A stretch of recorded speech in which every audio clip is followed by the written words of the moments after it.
Evening, everybody.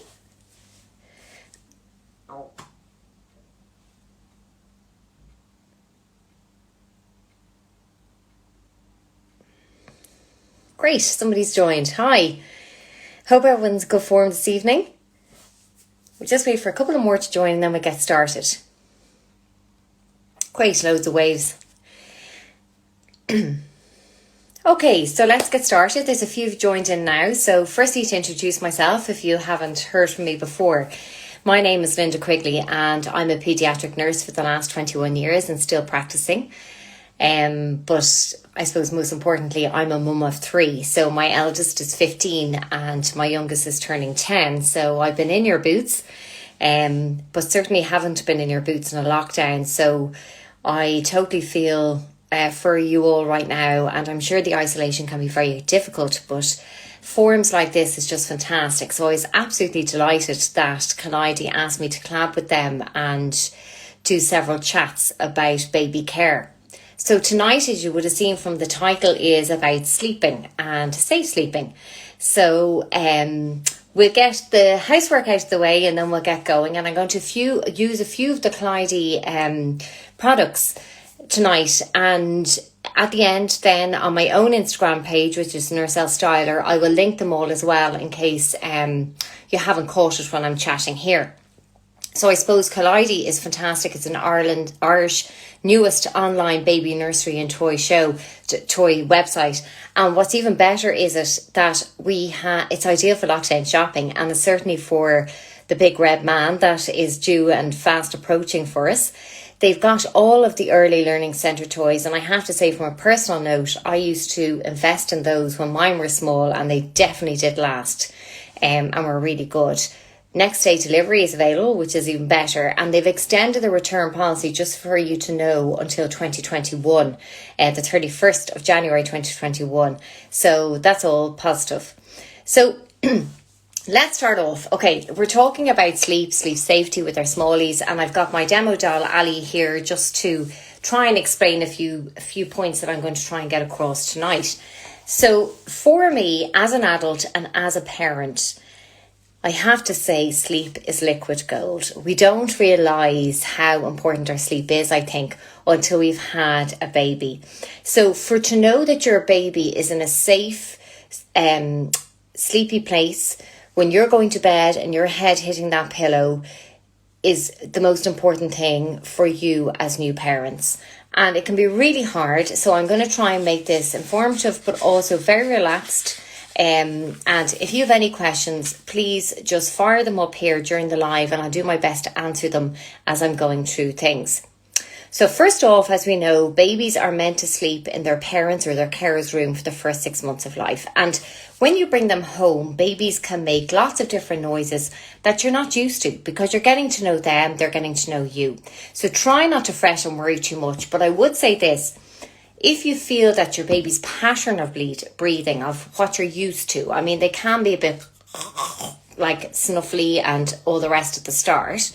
But if you feel that their breathing pattern has changed or their colour changes when they're fast asleep, don't ever feel that you're wasting anybody's time by getting a medical review. You're certainly not. So always go with your gut. And if you feel that there's something wrong with your baby, go and get them seen to. It's really important, as I said, to have a safe, smoke-free and clear space for your baby to sleep in. And once you've got that, then you can kind of feel, okay, I'm doing everything by the book here, so let's hope everything's going to be all right. So the first rule of thumb is that we're always to place our babies on their back when they're going to sleep. And it's been shown through research that it reduces the risk of SIDS, which is a parent's biggest nightmare and fear, unless for medical reasons you've been told for your baby to sleep on their tummy. It's not advised. And I suppose we all worry about their strengthening of their muscles and that. All of that can be done during the daytime. Always place them on their back.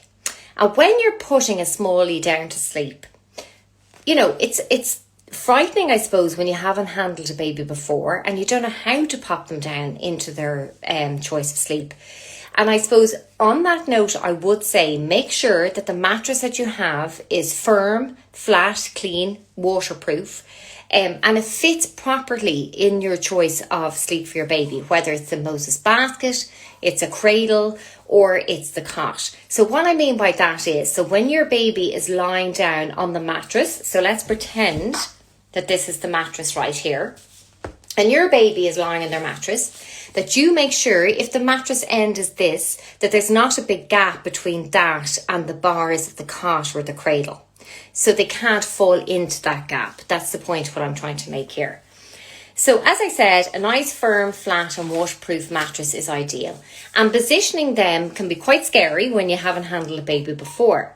So when you're popping them down to sleep, always protect the back of their neck. And make sure then when you're putting them down that their cheek and their ear is resting down on the sheet and the mattress base.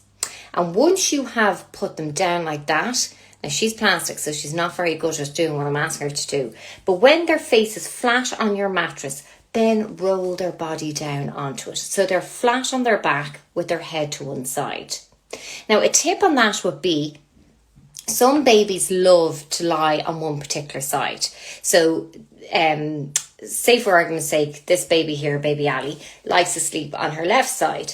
So to avoid flat head, what's really important is between feeds. So if Ali has been sleeping like this and then her next feed, for argument's sake, was 3 hours later, make sure when you put your baby down that her head is turned the opposite direction. The reason for that is for two things. One, to avoid flat head, because if they're sleeping on the one side all of the time, then that head is being, remember their heads are squishy, so it's being laid on all that time. And the second thing is to prevent the muscles getting really tight on the neck on that side. So it's really important that their heads are alternated between feeds for that reason. Now, if it's upsetting your baby, settling, as in they like to settle on a particular side, let them settle off with their head down to that side. And then when they're sound asleep, then change their head position to the other side. And they won't wake if they're in a deep sleep.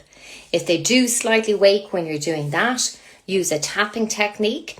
And the reason for the tapping technique on a newborn or a very small baby is it reminds them of their mother's heartbeat when they're inside. So the tapping technique when they're down and the shh, shh, shh is a great soother for the baby. That's just an extra tip there. Right, so you've positioned them down with their head flat to one side and their back straight down on your firm mattress. Next thing is to always make sure that their feet are at the bottom of wherever they're sleeping, their sleeping pod. Again, whether it's the Moses basket, the cradle or the cot. The reason for that is if you have their feet stuck at the base of what they're sleeping in, they can't wriggle down when they're mooching in their sleep. So whether they're either got their cellular blanket, and we'll talk about what to cover them in shortly, but whether they've got their cellular blanket or they're in their grow bag, they can't wiggle down. And so their head won't get covered either by the blanket or the grow bag. Now we'll talk about that in a couple of minutes, so don't worry about that bit. So that's the main reason why to have the feet, I suppose, at the bottom of the cot. So what to cover with them? What to cover them with, I should say. Okay, cellular blanket. What am I banging on about? This is the cellular blanket. This one is made by Clever Mama. And as you can see, it's got holes in it. So it means that the baby can breathe when it's got a blanket over it. So it's not going to overheat. Now, be conscious that it's got colder outside. As you all know, it's freezing out there today. So one blanket may not be sufficient. So how do I know that my baby is warm enough? Then you can check if their tummy is nice and warm when you're changing the nappy. All right. So it's warm, but it's not sweaty. And the other area that you can check is the back of the neck. If that's nice and warm, then you can be happy enough that your baby is warm enough. Now, a few years back, grow bags came in. And I have to say, I personally used them on my last. If it was available on the lads, I would have used them on them as well, but they weren't around. This fella here is called a Snuggle Grow Bag by Tommy Tippy. And I have to say, it's one of the best ones that I've seen around. So I'm just going to show you the guide first of all, because I think it's very clever in their packaging as well as everything else. You can see here at the back, it's got a TOG guide.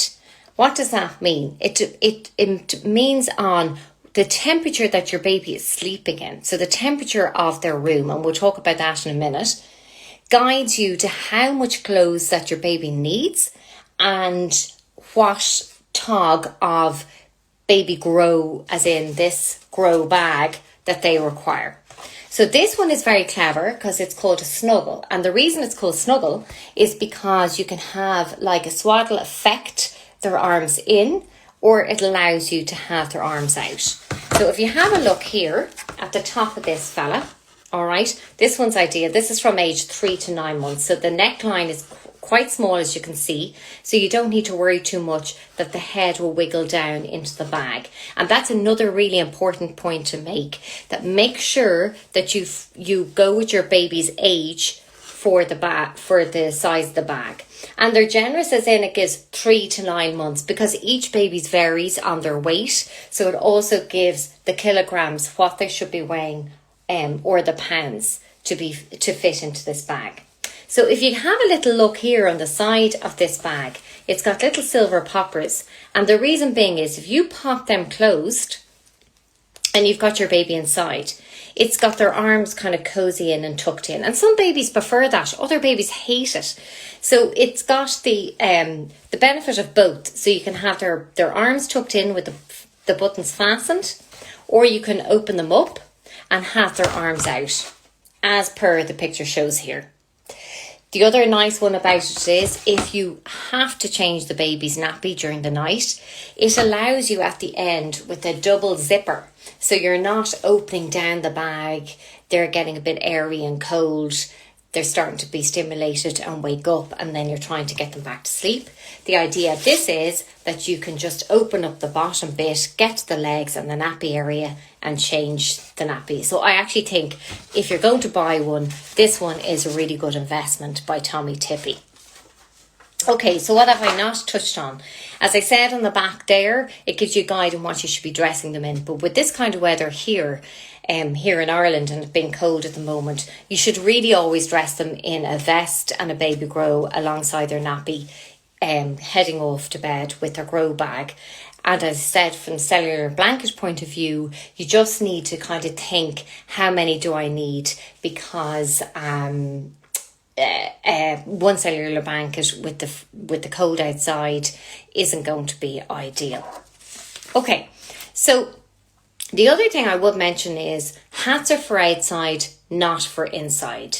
So the reason, I suppose, initially in it to explain it, that hats are popped on our babies' heads when they're born in the hospital, is it's trying to help the baby stabilise their body temperature. And so that's why they pop on their hats after they've been born. But it's different when you get them home, because they're in the car, they might be in the car seat, into the house. So it's a totally different ballgame. They're getting used to life. It's just the initial, when they're born, is to stabilise their body heat. I suppose just to touch on the benefits of, and I see a question here, hey, what is the pounds for the 6 to 9 months? Well, I don't know it off the top of my head, but this one is 3 to 9 months and it's saying 12 to 19 pounds. So, or 5.4 to 8.6 kilos. So that's a small guide. I'm sure if you Google them, so as I said, this one is by Tommy Tippy and it's called Grow Bag. They would help you. It doesn't say that extra bit at the back there. It's just giving you a guide of the TOGs. So the benefits of, I suppose, the sleeping bag stick on this is they don't kick off the blanket. So you know that they're keeping nice and warm. And as I said, make sure that you do get one that fits them for their age group and the size of them. So they won't try and wriggle down and they could get tucked in inside the grow bag. So the bags are measured by the age, as I said, and so, you know, make sure it's not too big on that point. The other big thing is to make sure that you don't have your baby sleeping next to a radiator or a heater or a fire or direct sunlight, because they can overheat in that. And then look at the other side of that. So don't have them sleeping near a window if you feel there's a bit of a draft, because babies will lose calories by trying to keep themselves warm. So if they're at a window and there's a draft coming in, naturally they're going to try and keep themselves warm, even though they might be tucked up in their snuggle bag or their cellular blankets, and they will lose heat through their head. So just be mindful of that. So how do you know about the room temperature? Are they in a nice cozy room? Are they okay? So the recommendation is that the room should be between 16 and 20 degrees. And I personally did buy one of these because I did become, oh my God, is it too hot in here? Is it too cold? So one of these grow eggs. And I have to say, if you're going to buy anything, buy one of these. And again, great guide at the side here. If the egg turns blue, it's too cold. The yellow is the optimal temperature between 16 and 20. This one is 20 to 24 and obviously 24 degrees. So I plugged it in here and I had to close the room door to keep the noise of family life out. And I said, are you joking? So the room is 21.4 here because I have the door closed and I had the radiator on earlier to warm myself up. So this room is too hot for baby Ali right now. So the idea is between 16 and 20 degrees, as I said. So this egg should be yellow if it's the right temperature for the room. So open up the door and just let a bit of air in. The room will cool down. Don't have the radiator on, as I said, and the egg should turn to yellow. I'll try and send a picture later when I have the door open and the radiator off. So I think I've touched on everything there. Great info, thanks. Oh, you're very welcome. Delighted that I'm helping some people.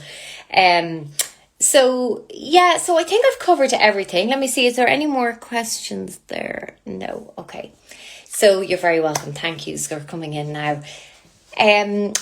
As I said, I'm thrilled to be with you again tonight. And if you have any follow-up questions, please DM Kaliedy's site here. More than welcome. And I would be delighted to answer any follow-on questions. Or indeed, you can contact me on my own page on Nurse Elle Styler, Be Only Too Happy. And I'm going to go and I'm going to swipe all of those products that I used tonight on my own page.